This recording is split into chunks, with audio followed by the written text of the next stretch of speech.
Hi everyone, my name's Alex Hutchinson, creative director on Far Cry 4. I'm Mark Thompson, I'm the narrative director on Far Cry 4. Nice to meet you. Nice to meet you as well, and welcome to Karat, our new fictional location.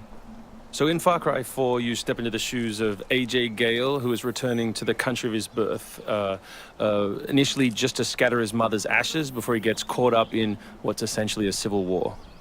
Karat is a fictional place based somewhere in the Himalayas, inspired by places like Nepal and Bhutan, and a bunch of countries from that part of the world.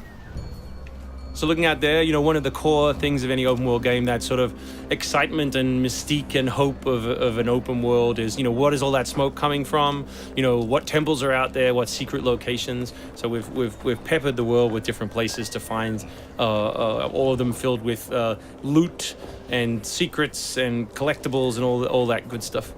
And of course, the open world of Far Cry is densely populated with a variety of different animals, beasts.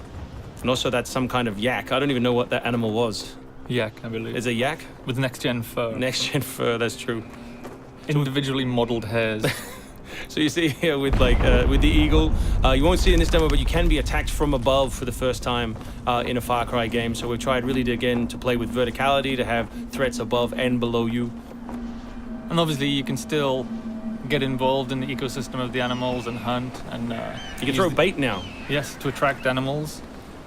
And stuff like the eagle stealing the barrel of the goat. Like, it isn't scripted, that's just what happens at the intersection of those two different AI systems talking to each other. The goal being that every player tells themselves a different story, that they get different surprises, that they have a different story to tell their buddies when they come to work the next day or go back to school or whatever. So there are a bunch of new tools in Far Cry 4, one of which you'll see here is the grapple.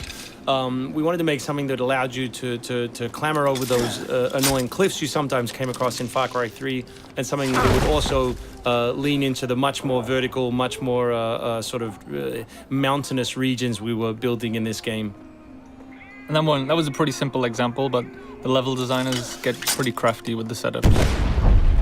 We have these areas we're calling adventure zones in the new game, which will take you to places like temples, which you can see from afar, and force you to use the grapple in sort of really interesting and different ways.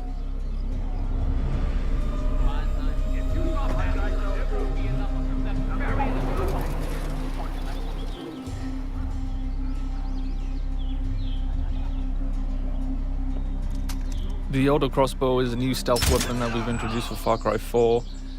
It adds a little more versatility than the bow did in Far Cry 3. Obviously it sacrifices the long range for rapid fire, but it's still a super useful stealth weapon. So this is one of my favorite bits. This if you look down when you're meleeing in the new game, you kick. So you can do all kinds of fun setups such as that. Kicking things is hilarious. I expect people around the world to be kicking rocks, explosive barrels, dead bodies come November.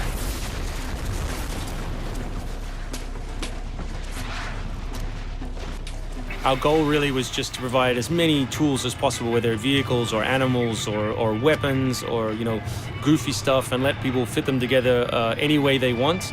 Yeah, and we've snuck a few features in that fans of Far Cry 3 I think are going to be surprised by. Drive and shoot. Yes.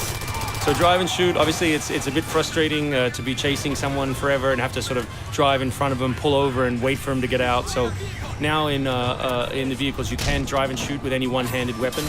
And you can also do driving takedowns from any vehicle, which I really like. So this idea of leaping from your vehicle into another vehicle, do horrible things to them, boot them out the side, and then continue on your merry way. You can now deliver death without even leaving your seat.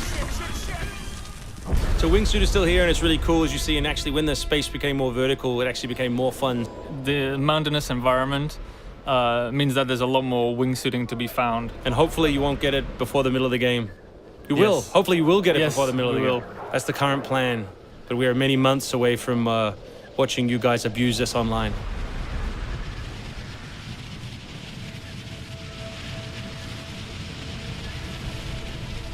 So here you'll get a look at elephants Elephants are awesome. Probably my favorite animal in the game. Weaponized in many different ways. You can drive them into a rage, watch them smash the other characters in the world, or you can clamber on top of one and drive it through the gate yourself. My favorite animal is the human animal. It's very Far Cry 2 of you, Mark. It's the shark of darkness. So co-op is a massive part of the new game. It's one of our big ways of opening up the open world and letting you play any way you want.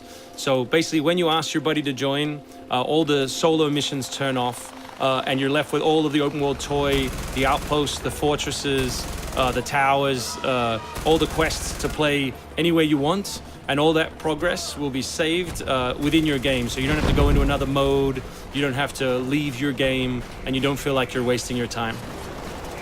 All right, let's do this.